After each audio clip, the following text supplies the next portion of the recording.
गुरुर्देवो महेश्वरः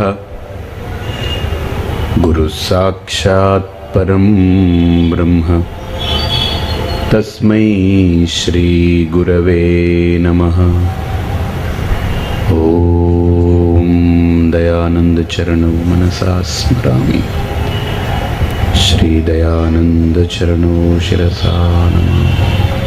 నా ఇంటర్ఫీరెన్స్ తగ్గించుకొని, నా యొక్క చొరబాటుతనం తగ్గించి నేను విలక్షణంగా నిలబడి ఒక సాక్షిగా చూడగలిగితే ఇది అఖండమై ఉంది.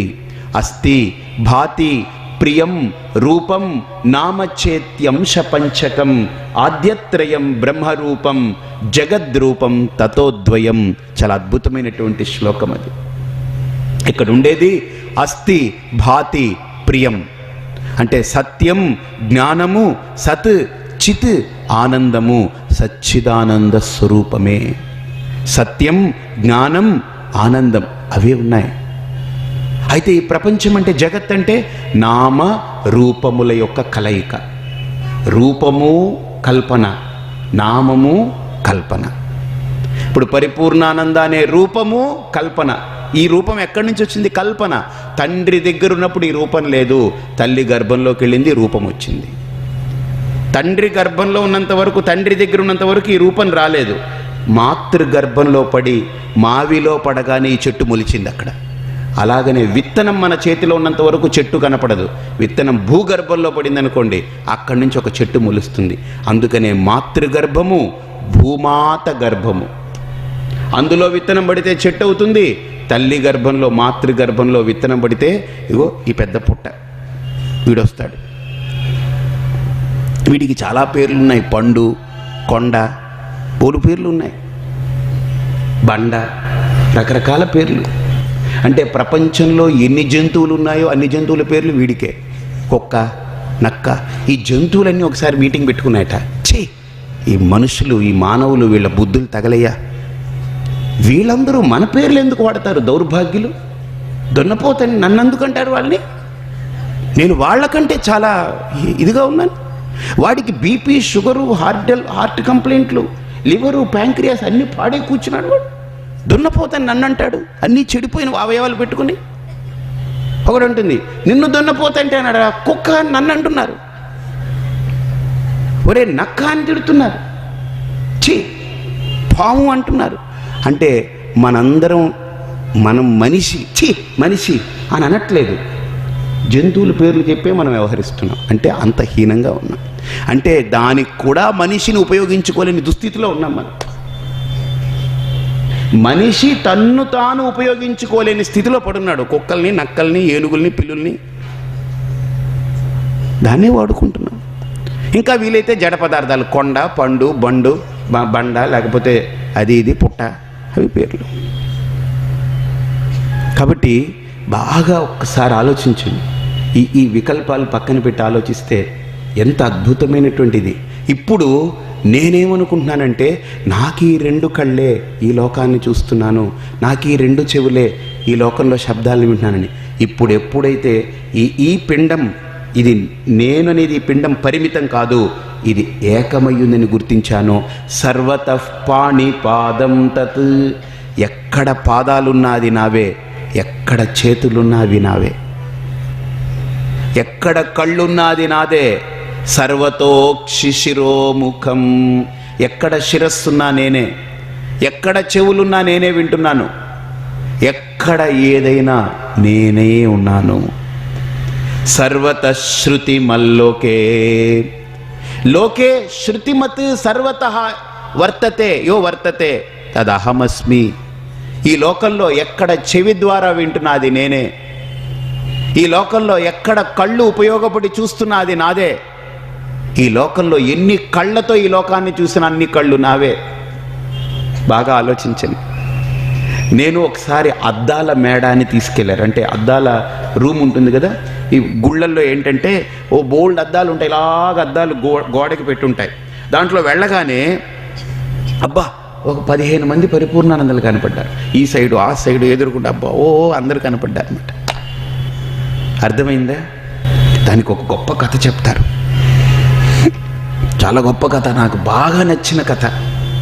ఒక అద్దాల మేడలోకి ఒక మనిషి వెళ్ళేలోపు ఒక కుక్క లోపలికి వెళ్ళిందట. ఏదో కుక్క దాన్ని తరువుతూ దాన్ని కరవపోయి దాన్ని తరుగుతుంటే తప్పించుకొని లోపలికి పారిపోయింది. తలుపు పడిపోయింది. ఇది బయటికి వెళ్ళే అవకాశం దొరకలేదు. అక్కడికి వెళ్ళగానే అన్ని కుక్కలు కనపడ్డాయి.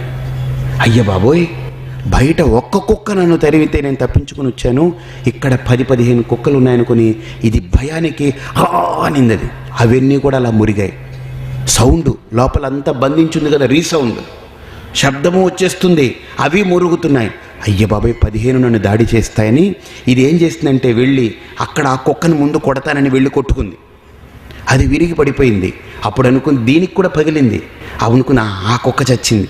ఈ కుక్కను నేను అన్ని కుక్కల్ని చంపాలనుకుని అన్నిటినీ కొట్టడం మొదలుపెట్టింది. కొట్టి ఆఖరికి ఇది చచ్చింది. ఎందుకని? అన్ని కుక్కలు ఉన్నాయి అని గుర్తించేది కుక్కకే సాధ్యం. కానీ లోపలికి ఒక మనిషి వెళితే ఇంతమంది మనుషులు ఉన్నారని గుర్తిస్తే వాడికి కుక్కకి ఏమీ తేడా లేదు. అందుకని ఈ లోకంలో దేన్ని చూసినా ఇంతమంది ఉన్నారు అని అంటే అదే పొరపాటు. ఉండేదే నేనే ఇన్ని రూపాల్లో ప్రకాశిస్తున్నాను. సర్వతః పాణిపాదం తత్ సర్వతోక్షి శిరోముఖం సర్వతః శృతిమల్లోకే సర్వమావృత్య తిష్టతి. అన్ని చెవుల ద్వారా నేనే వింటున్నాను, అన్ని కళ్ళ ద్వారా నేనే చూస్తున్నాను. నిజంగా ఆ స్థాయికి రాగానే నాకు లేదు అనే బెంగ ఎక్కడికి ఉంటుందండి? ఇంకా తత్రకో మోహ కశోక ఏకత్వమనుపశ్యత. నేనే అన్ని చెవుల ద్వారా వింటున్నాను, అన్ని కళ్ళ ద్వారా నేనే చూస్తున్నాను, అన్ని నోటి ద్వారా నేనే రుచి చూస్తున్నాను. చూడండి, నిజంగా ఆలోచించండి. ఇప్పుడు ఒక చిన్న మాట చెప్తాను, మీకు అనుభవంలో ఉండే మాట చెప్తాను. మన ఇంట్లో ఎవరో ఒక స్వీట్ పట్టుకొచ్చారు, ఒక్కటే ఉంది. మన పిల్లాడికి ఆ స్వీట్ అంటే బాగా ఇష్టం, స్వీట్ అంటే బాగా వాడు ఇష్టపడతాడు. ఇంట్లో ఈవిడ ఏం చేస్తుందంటే మొగుడుకు కూడా ఇష్టమే, వాడు స్వీట్ గాడే. కానీ ఒక్కటే ఉంది. ఇప్పుడు ఈవిడ అనుకుంటుంది ఇది బయట పెడితే వీడు వచ్చి తినేస్తాడు. ఎవరు? భర్త. అందుకని తీసి లోపల దాచిపెడుతుంది. లోపల ఎక్కడ పెడుతుందని అంటే దాచిపెట్టినా వీడు ఎంచుకు తింటాడు. ఇది తెలిసి ఎక్కడెక్కడ దాచిపెడుతుందో. అందుకని ఆవిడ ఏం చేస్తుంది, దొంగ చేతికే తాళాలు ఇచ్చినట్టు ఎదురుగుండానే పెట్టి ఏదో గిన్నె మూస్తుంది, దాన్ని పట్టించుకోడు. వీడు బీరువా లాకర్లు కూడా వెతుకుతాడు, అవి ఎదురుగుండానే ఉంటుంది. అమ్మో, వీళ్ళకి మహామేధావులు. డబ్బులు కావాలనుకోండి, నేను గమనిస్తూ ఉంటాను. ఎంత కావాలి? ఓ 100 రూపాయలు కావాలి, ఉండండి అని చెప్పి బియ్యపు గిన్నెలోకి వెళ్ళి ఇలా ఇలా ఇలా ఇలా అని ఇలా తీసుకుంది. నేను అనుకున్నా, అబ్బా సత్యసాయి బాబా తీస్తే ఈవిడే తీసేస్తుంది, అయ్య బాబోయ్ చాలా గొప్ప వాళ్ళే. ఆయన ఇలా అని తీస్తే ఈవిడ బియ్యం గిన్నెలో ఇలా అని తీసేస్తుంది, అయ్య బాబోయ్. ఎప్పుడు ఏది కావాలని చూడండి, మినపప్పు డబ్బాలో ఇలా అంటే వస్తుంది, కందిపప్పు డబ్బాలో ఇలా అంటే వస్తుంది, శనగపప్పు డబ్బాలో నుంచి వస్తుంది, బియ్యం డబ్బాలో నుంచి వస్తుంది. ఇంకా వీలైతే బట్టలు ఇలా దులిపితే మొత్తం అంతా రాలుతూ ఉంటుంది, బీరువాలో ఉండే బట్టలు దులిపితే. కానీ వీడు ఎన్ని దులుపుకున్నా వీడికి రాదు. అది ఎలా దులిపితే పడుతుందో అక్కడ పెడుతుంది అనమాట ఆవిడ. వీడు చీరంతా విప్పి దులిపినా పడదు, కానీ ఆవిడ ఊరికి అలా చీరలు ఇలా అంటే పడుతుంది. అది ఏమిటది? అదే అక్కడ స్వారస్యం. వీడికి ఆ స్వీటు కొడుక్కి ఇష్టం, భర్తకి ఇష్టం. ఇప్పుడు ఈవిడ ఏం చేస్తానంటే, భర్త ఎన్నో తిన్నాడు పాపం, వాడికి ఇంకా ఇది తినాల్సిన వాడికి పిల్లాడు అని అక్కడ పెట్టింది. ఆ పిల్లాడు రాగానే ఈ భర్త ఎక్కడో కూర్చోన్నాడు, వాడిని పిలిచి గట్టిగా అరిస్తే వాడికి తెలిసిపోతుంది. వాడు మళ్ళీ అలా చూస్తాడు మళ్ళీ. అందుకని నేను పిలిచి వాడిని కూర్చోబెట్టి స్వీట్ పెడుతుంది. ఈవిడికి ఇష్టమే స్వీట్, ప్రాబ్లం ఏం లేదు ఎవరికి. కానీ ఆ పిల్లాడు తింటూ ఉంటే చూడండి, వాడు దాన్ని నోట్లో పెట్టుకుని చప్పరిస్తూ ఆ జ్యూస్ తాగుతూ ఆ స్వీట్ కొరుకుతూ వాడు ఆనందాన్ని పొందుతుంటాడు కదా. వాడు ఎంత ఆనందాన్ని పొందుతాడో అంతకంటే ఇంకొక అడుగు ఎక్కువ ఆనందం ఈవిడ పొందుతూ ఉంటుంది. ఏం తెలుసా? అది ఈవిడే తింటూ ఉంటుంది అక్కడ, అందువల్లే ఆనందం. వాడి కంటే ఒక్కడుగు ఎక్కువ ఆనందం ఈవిడ పొందుతూ ఉంటుంది. ఎందుకని? వాడు నములుతున్నాడు, కానీ ఈవిడ ఆస్వాదిస్తూ ఉంది. అలాగనే ఎవరు చూసినా వాళ్ళు చూపు వరకే దాన్ని ఆస్వాదించేది జ్ఞాని ఆస్వాదిస్తూ ఉంటాడు.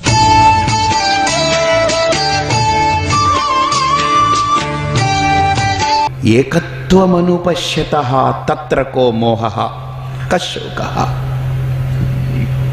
ఏకత్వ స్థితిని పొందినప్పుడు, ఆ ఏకమయ్యున్నటువంటి తత్వంలో నిలబడ్డప్పుడు నా అనేటువంటి ఆ భావుకత పోతుంది. ఇంకా నా అనే అంశమే లేదు. ఇంకా అంతా తానై ఉంది, అంతా తానై ఉంది ఇప్పుడు. కానీ అసలు ప్రపంచం పడిపోయిందనుకోండి, తానే ఉన్నాడు, ఇంకా అంతా లేదు. కళ్ళు తెరిస్తే అంతా తానై ఉంది, కళ్ళు మూస్తే తానే ఉంది. ఇంకా అంతా ఇంత కొంత లేదు. కళ్ళు తెరిచాం కాబట్టి అంతా ఇంత ఈ భేదాలు ఉన్నాయి కాబట్టి ఆ పదం వాడుతున్నాం. కాబట్టి ఇక్కడ మనకు క్షేత్రజ్ఞుడి యొక్క తత్వాన్ని లక్ష్యంగా పెట్టుకుని పరమాత్మ అంటున్నాడు ఇక్కడ, సర్వతః పాణిపాదం తత్ సర్వతోక్షి శిరోముఖం సర్వతః శృతిమత్ లోకే సర్వమావృత్య తిష్టతి. అందుకనే ఉపనిషత్తు కూడా సహస్రశీరుషా పురుష సహస్రాక్ష సహస్రపాత్ సభూమిం విశ్వతో వృత్వా అత్యతిష్టదశాంగుళం పురుష ఏవేదగుం సర్వం పురుష ఏవ ఇదగుం సర్వం. ఇక్కడ ఉండేది కేవలం పరమాత్ముడు మాత్రమే. ఎంత బల్లగుద్ది చెప్పింది చూడండి. పురుష ఏవ ఇదగుం సర్వం. ఇదంతా పరమాత్ముడే అన్నప్పుడు నేనేమైపోతున్నాను? నేను వేరైపోతానా? నేను వేరే ఇదంతా పరమాత్ముడే అన్నాను అనుకున్నప్పుడు నేనేమయ్యాను? మూర్ఖుణ్ణి అవుతాను, చచ్చిపోతాను నేను. కాబట్టి ఇదంతా పరమాత్ముడే అని శృతి డిక్లేర్ చేసింది అని అంటే, the declaration of Shruti, it doesn't exclude me, it is inclusive of me, it is not exclusive of me. ఒక శాస్త్రం, ఒక శృతి ఇదంతా పరమాత్ముడే అని చెబితే, ఆ ఇదంతా పరమాత్ముడు అనే శబ్దంలో నేను కూడా కలిసిపోయి ఉన్నాను. ఇన్ఫ్యాక్ట్ నేను కూడా కలవలేదు, నేనే పరమాత్ముడై ఉన్నాను అంతే. బస్ పరమాత్ముడే ఈ రూపంతో ప్రకాశిస్తున్నాడు.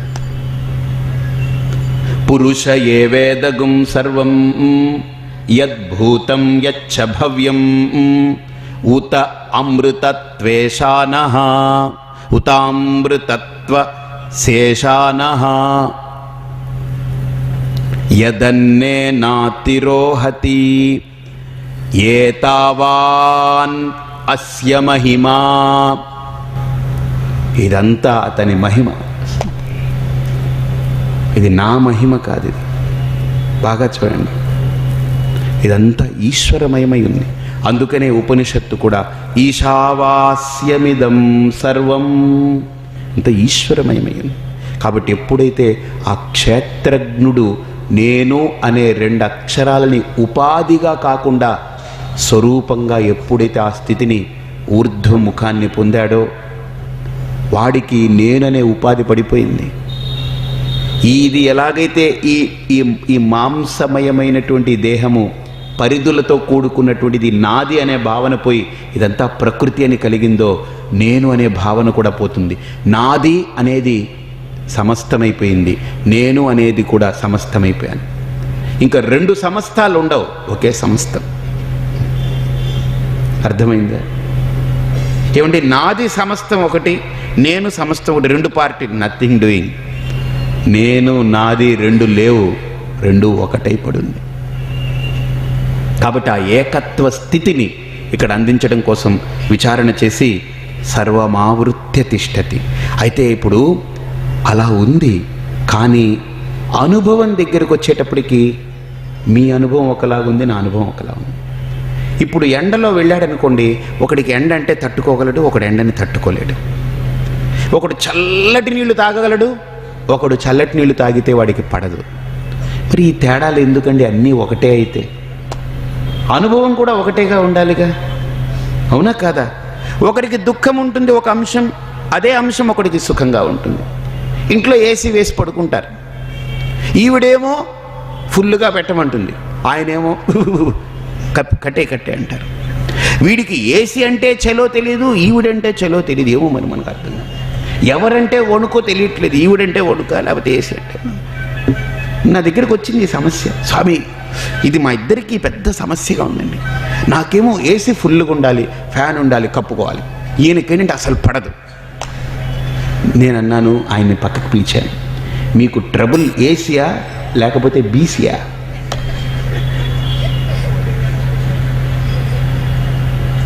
చెప్పండి, ఏసియా బీసీయా?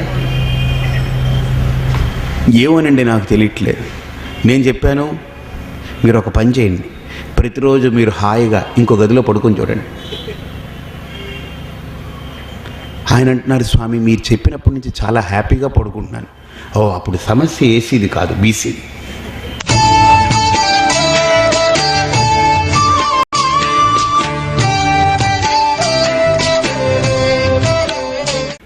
ఒకరికి ఒక అంశం సుఖం, ఒకరికి అదే అంశం దుఃఖం పక్కవాడికి. ఈ విలక్షణత ఎందుకని, ఎందువల్ల వచ్చింది ఈ విలక్షణతలు? అంతా ఒకటే అయితే ఈ తేడాలు ఎందుకు వచ్చాయి? ఇప్పుడు చెప్పండి. సర్వేంద్రియ గుణాభాసం సర్వేంద్రియ వివర్జితం అసక్తం సర్వభృచ్చైవ నిర్గుణం గుణభోక్తృచ. ఇప్పుడు ఏంటంటే మొట్టమొదటి శ్లోకం స్థూలంగా అన్నీ నేనే అని చెప్పారు. స్థూలత్వంతో రెండు దేహాలు లేవు, రెండు ప్రకృతులు లేవు, రెండు భూతాలు లేవు, ఒకటే భూతం, ఒకటే ఆకాశం, ఈ రూపం ఒకటే ఆకాశం, ఇది ఒకటే అగ్ని, ఒకటే వాయువు, ఒకటే నీరు, ఒకటే భూమి, ఒక్కటే. అంతేగాని నాకు ఒక ఆకాశం, ఆ లోకానికి ఒక ఆకాశం, మీకు ఒక ఆకాశం, ఇన్ని ఆకాశాలు లేవు, ఒకటే. మనకు సర్వతః పాణిపాదం తత్ సర్వతోక్షి శిరోముఖం సర్వతశ్రుతిమల్లోకే సర్వమావృత్య తిష్టతి అని అంతటా నిండి నిబిడీకృతమైనటువంటి ఆ ఏకత్వాన్ని పాంచభౌతిక స్థితిలో ప్రతిపాదన చేశారు. పంచభూతాలు వ్యక్తమైన స్థితిలో, స్థూలమైన స్థితిలో. ఇప్పుడు సూక్ష్మ శరీర స్థితిలో కూడా దీన్ని కొట్టేస్తున్నారు. ఎలాగా? సర్వేంద్రియ గుణాభాసం సర్వేంద్రియ వివర్జితం. ఇప్పుడు ఒక సుఖం వచ్చిందనుకోండి, సుఖం ఎక్కడి నుంచి వచ్చింది? ఒక అంశం, బయట గాలి వీచింది, మనకు తగిలింది, బా చల్లగా ఉందండి అన్నారు. గుర్తుపెట్టుకోండి. ఎందుకనంటే ఉక్క పోస్తుంది కాబట్టి దానికి గాలి వీస్తే చల్లగా ఉంటుంది. ఇప్పుడు ఇక్కడ చలి, విపరీతంగా చలి ఉందనుకోండి, ఇప్పుడు గాలి వీచిందనుకోండి, అబ్బా ఎంత బాగుందంటావా? అసలే చలికి వణికిపోతున్నావు, గాలి వస్తే తేడా. ఇప్పుడు బాగా అర్థం చేసుకోండి, ఈ వ్యత్యాసం గాలిలో ఉందా? నువ్వు చలిని అనుభూతి పొందుతున్నావు కాబట్టి బయట గాలి తగలగానే నీకు దుఃఖమైంది. నువ్వు ఉక్కపోతని అనుభూతి పొందుతున్నావు కాబట్టి గాలి తగలగానే సుఖమైంది. కానీ దుఃఖము సుఖము గాలిలో లేదు, నీ అనుభవంలోనే ఉంది.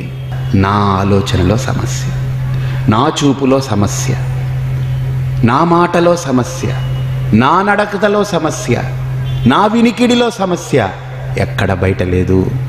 There is no problem anywhere else. Problem అంతా నాలోనే ఉంది. కాబట్టి సర్వేంద్రియ గుణాభాసం సర్వేంద్రియ వివర్జితం. ఇప్పుడు చూడండి ఎంత గొప్ప మాట వాడారు. ఈ లోపల సుఖము దుఃఖము అసహ్యము సహ్యము సహనము లేకపోతే అసహనము ఇవన్నీ లోపల జరుగుతున్నాయి. ఎక్కడి నుంచి? ఇంద్రియాల ద్వారా వచ్చే విషయాలని నేను ఏ రకంగా స్వీకరిస్తున్నానో ఆ రకంగా ఆ విషయం నాకు మలచబడుతూ ఉంటుంది. కాకరకాయ అంటే చబ్బా అంటారు, అసలు ఆ మాట ఎత్తకండి బాబోయ్, అసలు చూడ్డానికి కూడా గరుగ్గా, అబ్బా అది ఒకలాగా ఉంటుంది, దాని జ్యూస్ అంతకంటే చేదు, విషపు చేదు, అబ్బా అసలు చెప్పకండి బాబోయ్, కాకరకాయ అనగానే అసలు డోకు వచ్చేస్తుంది. కానీ వీడికి ఆ డోకు రాగానే భగవంతుడు, ఓహో వీడికి కాకరకాయ అంటే డోకా, ఒప్పుకోను, వీడికి కాకరకాయ అంటే కేక్ అయ్యేలా చేయాలి. ఇప్పుడు వాడికి లోపల పెట్టాడు ఏమిటి? ఓ ఫ్యాక్టరీ ఒకటి పెట్టాడు లోపల, ఆంధ్ర షుగర్స్ లోపల తయారైంది మిల్లు. ఇప్పుడు ఏమవుతుంది? రోజు వీడు, అమ్మాయి డాక్టర్ గారు చెప్పారు జ్యూస్ చేసి పట్టరా.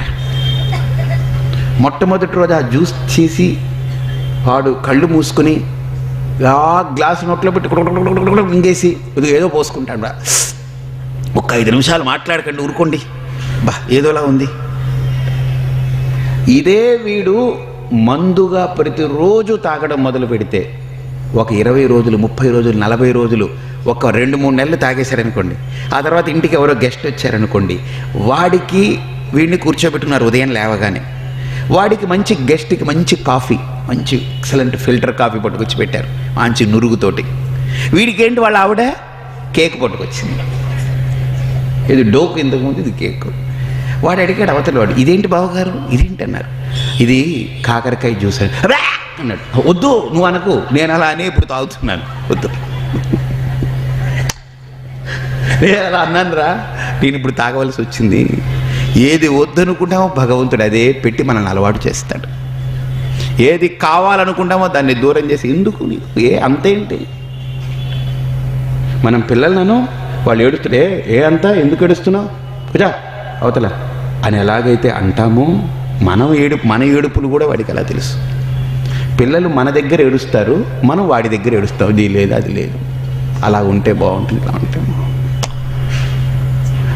పిల్లలు ఏడుస్తారు, మనం వాడిని ఏడిపిస్తాం, ఇది సమస్య. ఇది ఇవ్వు, అది ఇవ్వు, అది లేదు ఇది లేదు. కాబట్టి ఇక్కడ చాలా అద్భుతమైనటువంటి అంశం, కాన్సెప్ట్ ఏంటంటే, ఇప్పుడు అదే కాకరకాయ రసం, అదే కాకరకాయ జ్యూస్ ఏమైంది, ఒక వ్యక్తికి అలవాటు పడిపోయింది. ఇప్పుడు వాడు కాఫీని వాడు ఎలా సిప్ చేసి ఎంజాయ్ చేసి తాగుతున్నాడో, వీడు 4-5 నెలలు అలవాటు పడిపోయి దాన్ని కూడా మెల్లగా వాడు అంటాడు, ఎలా తాగుతున్నారు బావగారు, మీరు కాఫీ ఎలా తాగుతున్నారండి, అంతకంటే బాగా తాగుతున్నాను ఇప్పుడు, తినగ తినగ వేము తీయగా ఉండు, ఇప్పుడు నాకు ఇదే తీయగా బ్రహ్మాండంగా ఉందని. అంటే నాకు అది అసహ్యం, కానీ ఇప్పుడు నాకే అది ఇష్టమైంది. కాబట్టి ఇష్టాయిష్టాలు దాంట్లో లేదు, వస్తువులో లేదు, విషయంలో లేదు. గుర్తుపెట్టుకోండి, దాన్ని తీసుకునే నాలికకి కూడా లేదు. ఎవరికుంది? సర్వేంద్రియ గుణాభాసం. ఈ గుణాలన్నిటినీ ఆభాసం వెలుగొందిస్తున్నాడు ఎవడు? లోపల కూర్చుని ఇది లేదు, ఇది కాదు, అదొద్దు, ఇది అది ఇది అని. సర్వేంద్రియ వివర్జితం.